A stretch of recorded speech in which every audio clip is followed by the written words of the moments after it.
মিনাশ শাইতানির রাজিম বিসমিল্লাহির রহমানির রহিম। শুরু করতেছি মহান রাব্বুল আলামিনের নামে। আসসালামু আলাইকুম। লোক দেখানো ইবাদত বা লোক দেখানো নামাজ, হ্যাঁ ভাই, এটা নিয়ে আজকে আলোচনা। দেখেন, আমরা যারা হলো লোককে দেখাই, লোককে দেখে দেখে নামাজ পড়ি এবং রোজা রাখি বা অন্যান্য সমাজের ভালো কাজগুলি করি, আদৌ এই নামাজগুলি বা এই ইবাদতগুলি আল্লাহর দরবারে কবুল হয় কি না, এই বিষয়ে কিন্তু আমরা অনেকেই হয়তো জানি বা জানি না। দেখেন, নামাজ পড়ি আমরা। আপনাদের কাছে আমি একটা প্রশ্ন করব, আপনারা নিজে নিজে মিলায়া দেখবেন যে এই ধরনের ত্রুটিগুলো আপনাদের মধ্যে আছে কি না। যেমন ধরেন, আপনি নামাজ পড়তে গেছেন, হ্যাঁ, যাওয়ার সময় আপনার কাছে মনে হচ্ছে যে রাস্তায় একটা লোক আমাকে দেখতেছে, বা ওই যে চাচা দাঁড়িয়ে আছে, বা ওই মামা দাঁড়িয়ে আছে, বা এলাকার মুরব্বী বা সম্মানী একটি ব্যক্তি দাঁড়িয়ে আছে, যে কিনা আমাকে ফলো করতেছে, আমাকে দেখতেছে যে ছেলেটা নামাজে যাচ্ছে। হ্যাঁ, এরকম যদি আপনার মনে হয় হঠাৎ করে যে আমি ওনাকে দেখায় দেখায় আর একটু যাই, হ্যাঁ, তাহলে আপনি চরম অন্যায় করে ফেললেন, চরম ভুল করে ফেললেন।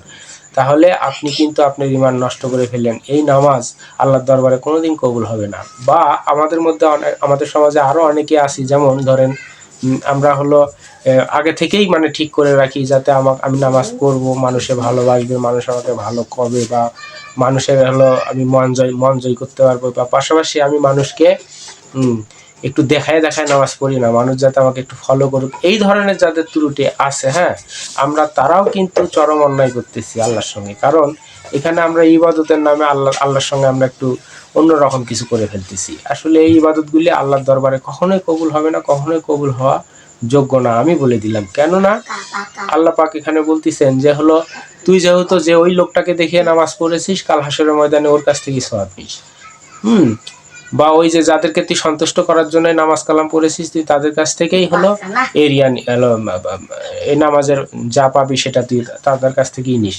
আসলে তারা কি দিতে পারবে? মানুষ হয়ে কি এই ক্ষমতাকে কোনোদিন রাখতে পারে? তো যেহেতু মানুষ হয়ে এই ক্ষমতা রাখতে পারে না, তাহলে তাকে কেন আমি দেখাবো? আমার ইবাদতটা হবে এমন ধরনের যাতে আমি আল্লাহ পাককে সন্তুষ্ট করতে পারি। এই জন্য আমরা অনেকেই যারা ঈমান এনেছি, হ্যাঁ, তারা যদি হলো এই ধরনের ঈমান এনে থাকি, তাহলে আসলে এই ধরনের ঈমান এনে কোনো লাভ নেই। দেখেন, আমি একটা হাদিস একটু বলি, হ্যাঁ, আপনারা শুনেন, তাহলে বুঝতে পারবেন ঈমান কি জিনিস।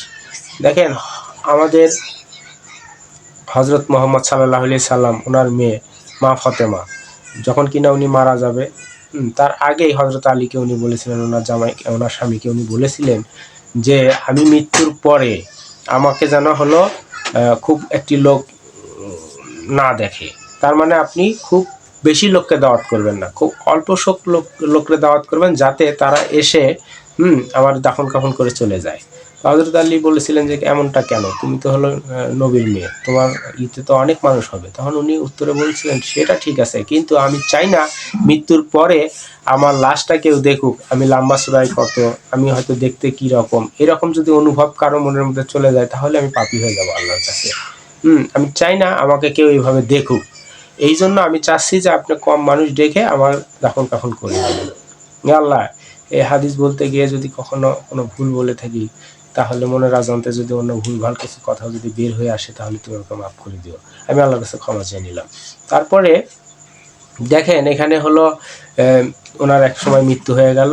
ওনার কথা মতো হযরত আলী খুব কম লোককেই দাওয়াত করলেন, খুব কম লোকে এসে তাকে দাফন কাফন করলেন। কিন্তু এই দাফন কাফন করতে গিয়ে ওই যে কবরে নামে যে হলো লাশ নামায়, এই লোকটি কবরে নেমে কবরকে বলতেছে, এই কবর, তুই কি জানিস তোর ভিতরে আমি আজকে আর কারে রাখবো, তোর ভিতরে যারা রাখবো সে হচ্ছে স্বয়ং আল্লাহ তাকে মা বলে ডেকেছিলেন, এবং সে বেহেশতের সর্দারনি, ওনাকে ভুলেও তুই ওনার সঙ্গে দুর্ব্যবহার করবি না। কবর তখন উত্তরে বললেন, কবর কোনো কথাই বলে না।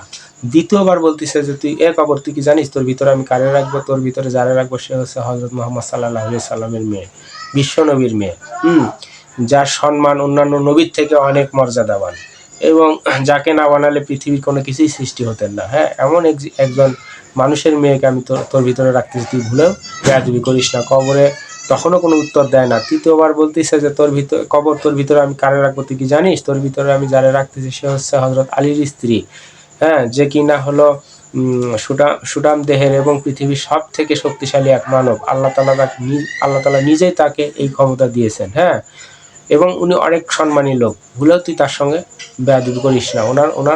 ওনার মতো একজন সম্মানী লোকের স্ত্রী তিনি, তেনাকেই তোর ভিতরে রাখতেছি। তখনও কবর কিছু উত্তর দেয় না।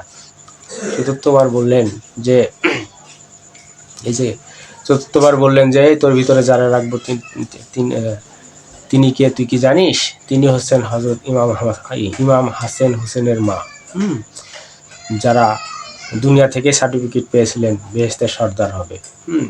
এমন সম্মানী ব্যক্তির মা, তাকে তোর ভিতরে রাখবো, তুই ভুলেও কোনো বেয়াদবি করিস না। তখন উত্তরে কবর বললেন, আমি হযরত মুহাম্মদ সাল্লাল্লাহু আলাইহি সাল্লামের মেয়েকেও চিনি না, হযরত আলীর স্ত্রীকেও চিনি না, আমি ইমাম হোসেনের মাকেও চিনি না, এবং আমি বেহেশতের সর্দারনিরও চিনি না। আমি শুধু চিনি তার আমলনামা ঠিক আছে কিনা। যদি তার আমলনামা ঠিক থাকে তাহলে আজকে তার সাথে সৎ ব্যবহার হবে, আর যদি আমলনামা তার ঠিক না থাকে তাহলে আজকে তার সঙ্গে অসৎ ব্যবহার হবে। সঙ্গে সঙ্গে ওই যুবক মাটির মধ্যে চিৎকার করে পড়ে জ্ঞান হারিয়ে ফেলেছিলেন। বুঝতে পারছেন? বিষয়টা হচ্ছে কি, উনি জ্ঞানটা আসলে কেন হারাইছিলেন? উনি যখন চিন্তা করেছিলেন যে এত সম্মানী একজন ব্যক্তি, হ্যাঁ, তার ব্যাপারে কবর কি উত্তর দিলেন? কবর বললেন, যদি তার আমলনামা ঠিক থাকে তাহলে তার সাথে সদ্ব্যবহার হবে। তাহলে চিন্তা করেন, তাহলে উনি ভাবছেন যে আমরা তাহলে কি? তাহলে এখানে ইমানের বিষয়টা আমি শুরুতে যে বলেছিলাম যে আমরা যদি লোক দেখানো ইবাদত করে থাকি, তাহলে এই হাদিসটা আমি কেন বললাম? আমি তাদের উদ্দেশ্যেই বলতেছি যে দেখেন, ওনার মতো একজন মানুষ, হ্যাঁ, তাকেও কবর কিন্তু হলো সদ্ব্যবহার করতে রাজি হয়নি, কারণ তার আমলনামার উপরে ডিপেন্ড করছে। তো এখানে আমরা কি? আমরা তো কিছুই না। তাহলে আমাদের আমলনামা আসলে সঠিক করতে হবে। সেই আমল আসলে কোত্থেকে আসবে বলেন আপনারা? ইবাদত করলেই তো আমলনামায় আমাদের সওয়াব লেখা হবে, আমাদের আমলটা ঠিক থাকবে। তো সেই ইবাদত করতে গিয়ে যদি আমি লোককে দেখানোর জন্য করে থাকি এবং নামাজ পড়ে এসে যদি সুদ ঘুষ খাই, মদ পান করি, হ্যাঁ, তাহলে আমার এই নামাজের কোনো মূল্য আছে? তবুও কিন্তু আলেমরা সবসময় বলে থাকে যে যত যাই করেন না কেন নামাজটা অন্তত পড়বেন। কেন এই কথাটা বলা হয়? এই কারণে বলা হয় যে একটা মানুষ যখন নামাজ পড়বে আল্লাহ মহান রাব্বুল আলামিন অনেক খুশি হয়ে যায়। কারণ একটি মানুষ নামাজ পড়লে তার পায়ের কাছে লুটিয়ে পড়ে। এই লুটিয়ে পড়ার বিষয়টা কিন্তু আল্লাহ পাক ফেরেশতাদেরকে ডাক দিয়ে বলে যে দেখ, আমার কাছে মাথা নত করেছে আমার বান্দা। তো এই জায়গাটায় আল্লাহ পাক অনেক খুশি হয়।